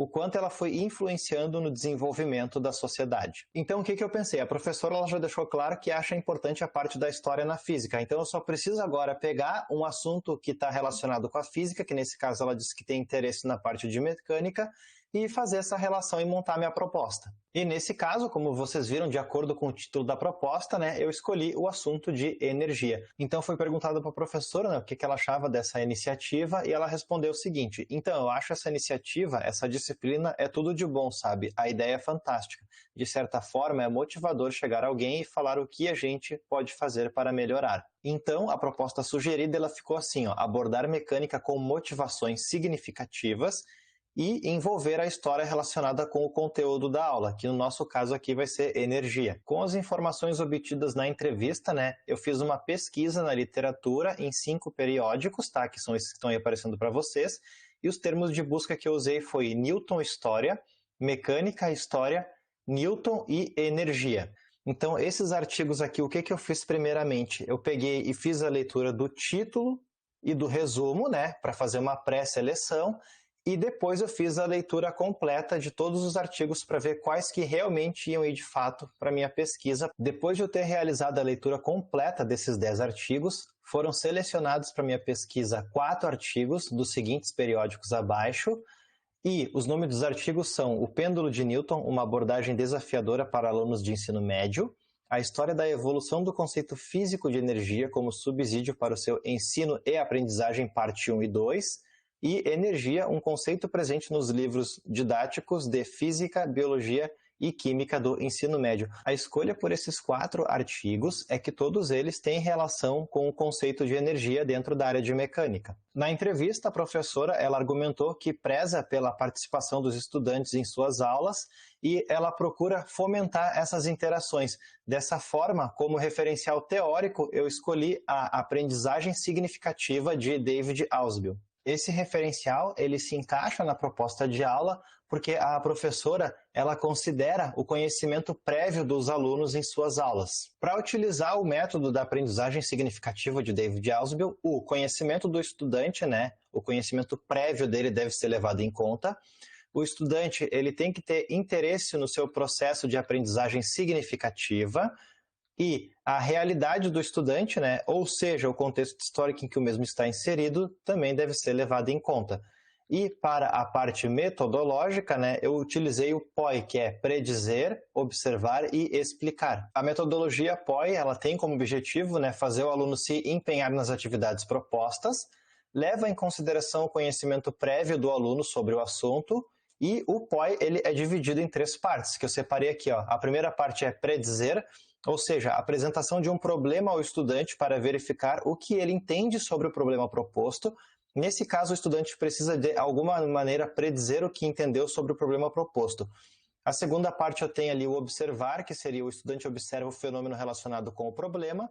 E a parte 3, explicar. O estudante vai explicar o que foi observado a partir das ideias levantadas anteriormente. Então, de acordo com os artigos, a parte que aborda ali como a energia é abordada nos livros didáticos, eu vou usar esse artigo da Araújo e Nonemacher, não sei se é assim o nome, porque esse artigo ele vai trazer uma abordagem sobre como o conceito de física ele é abordado nas disciplinas de física, química e biologia. E esse artigo ele é interessante porque ele relaciona o termo energia com outras disciplinas, que aqui no caso é a biologia e a química, além da física. E esse artigo ele vai mostrar que o conceito de energia ele diverge nessas 3 disciplinas. E esse fato ele acaba se tornando importante para mostrar a complexidade do que é estudar esse termo energia. Depois, os próximos artigos que eu vou apresentar para vocês vão ser esses aqui do Gomes, onde entra ali na questão do conceito histórico, como foi desenvolvido o conceito de energia,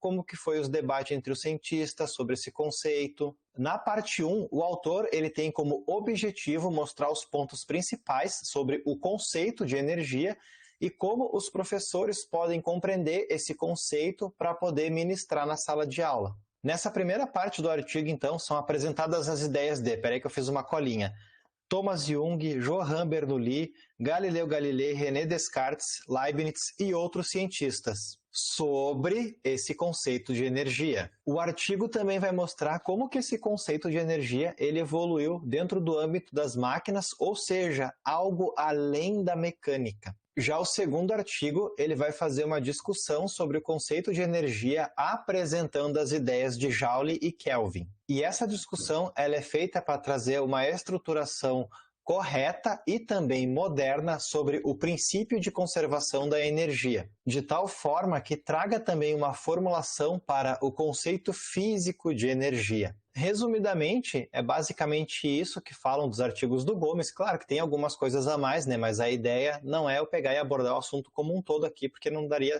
conta esse vídeo, Nesse artigo que envolve o pêndulo de Newton, o autor ele dá ideias de como perceber as transferências de energia através de colisões que podem ser consideradas elásticas. Quando a professora for fazer a aplicação da proposta, é indicado que ela pergunte aos alunos, o que é energia, e o objetivo é verificar os conceitos prévios dos alunos, o que eles sabem sobre esse conceito. E após a resposta dos alunos, a professora pode iniciar verificando como esse conceito de energia ele é abordado nos livros didáticos conforme o artigo da Araújo e Nomenmacher. Após essa abordagem, né, sobre os conceitos utilizados nos livros, que eu coloquei aqui, pode-se fazer outra pergunta aos estudantes. O conceito de energia ficou claro para vocês? Ou seja, a professora foi lá no livro, viu como estavam os conceitos, trouxe alguns exemplos, e aí ela faz uma nova pergunta aos estudantes. Após a manifestação dos estudantes, então, como eu coloquei ali, sugere-se entrar no contexto histórico. E essa transição pode ser feita da seguinte forma. Já vimos que muitos aqui têm ideias diferentes sobre o conceito de energia. Vamos verificar como foi construído esse conceito historicamente. Para a parte histórica, é indicado para a professora, né, fazer uma linha de raciocínio em ordem cronológica, desde o primeiro uso da palavra energia a partir de Aristóteles e passando posteriormente de outros cientistas conforme os artigos de Gomes. E na parte final, nós iríamos para a abordagem referente ao pêndulo de Newton para trabalhar com o conceito de energia. Sugere-se nessa etapa que a professora apresente em sala de aula o pêndulo de Newton. Eu fiz uma pesquisa e vi que o preço do produto ele custa mais ou menos em torno de 22 até uns 50 reais. Caso não seja possível a aquisição, na internet tem vídeos e animações com GIFs mostrando o funcionamento do pêndulo de Newton. Supondo então que a professora ela conseguiu o pêndulo, né? O que a gente vai fazer? Com o pêndulo em uma classe, a professora pode começar com uma sequência de oscilações com 1, 2, 3, 4 bolinhas. Para cada demonstração, os estudantes devem ser questionados sobre quantas bolinhas vão se mover na outra extremidade do pêndulo. E após todas as demonstrações, como eu coloquei aqui, pode-se fazer as seguintes perguntas. Se as bolinhas não estão presas umas às outras, por que o pêndulo de Newton apresenta sempre o mesmo resultado? Lembrando que nessa etapa, se for possível, é interessante deixar os alunos também manusearem o pêndulo de Newton. Eu não vou comentar toda essa etapa aqui, tá? Mas o objetivo dessa parte da proposta é que os estudantes entendam que a energia potencial gravitacional ela pode ser transformada em energia cinética e isso vai poder fazer depois uma associação com a conservação da energia. E os objetivos da proposta para o estudante da escola básica, de acordo com os artigos, é que eles tenham as seguintes percepções, que o conceito de energia é complexo e visto de forma diferente por áreas distintas, a evolução histórica sobre o conceito de energia e a opinião de cientistas sobre o tema até os dias atuais. O conceito de energia também está relacionado com a evolução tecnológica, um exemplo, máquinas térmicas. E a energia pode se transformar em outras formas de energia, como, por exemplo, sugere-se na proposta utilizar o pêndulo de Newton para mostrar que a energia potencial gravitacional pode ser transformada em energia cinética. E aqui os objetivos da proposta para o licenciando e para a universidade é entender a realidade da professora na sua área de atuação e apresentar uma proposta de aula que se leve em conta os seus interesses relatados na entrevista. Então, esse trabalho tem como objetivo principal colocar a professora como parte fundamental, levando-se em conta seus apontamentos para encaminhar a melhor alternativa possível.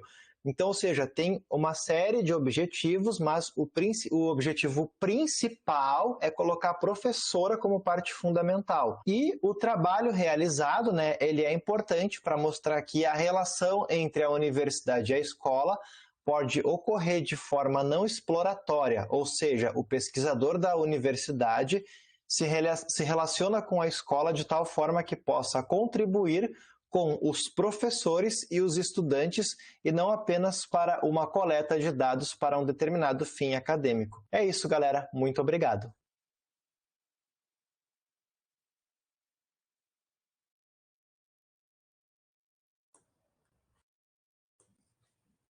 Valeu, William. Deu para notar a diferença que fez. Muito obrigada por ter levado em consideração as sugestões. Com isso, podemos dizer que fechamos com chave de ouro. Na verdade, hoje nós tivemos a apresentação de 7 trabalhos. Todos eles mostram uma boa relação que foi possível estabelecer, né, entre os professores de escola e os estudantes dessa disciplina, que deram voz a eles, que procuraram atender da melhor maneira possível, com uma busca na literatura, resultados da literatura que pudessem auxiliá-los. E, nesse sentido, todos os alunos estão de parabéns e espero que já tenham passado alguns desconfortos com as minhas cobranças, mas, de fato, eu fico bem realizada, porque eram muitos trabalhos a serem feitos, alguns não eram nada simples, né? E todos conseguiram se sair bem, dar voz ao professor, achar alternativas interessantes, colocar os alunos como protagonistas. E, da minha parte, também me deram a oportunidade. Eu conversei com todos os professores, e inclusive com alguns que acabaram não participando. Então, nesse semestre, por exemplo, eu conversei via telefone, né, via ligação de WhatsApp, com 17 professores da escola da rede estadual de ensino, e todos se mostraram muito receptivos, muito entusiasmados com essa ideia.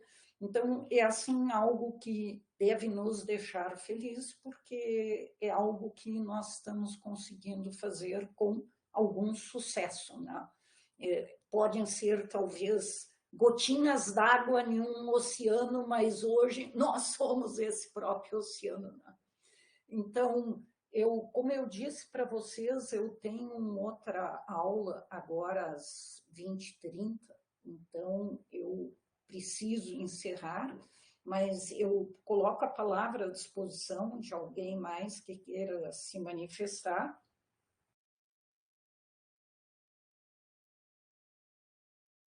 Ninguém, ficou todo mundo só nos aplausos, tá bom? Roberto, muito obrigada.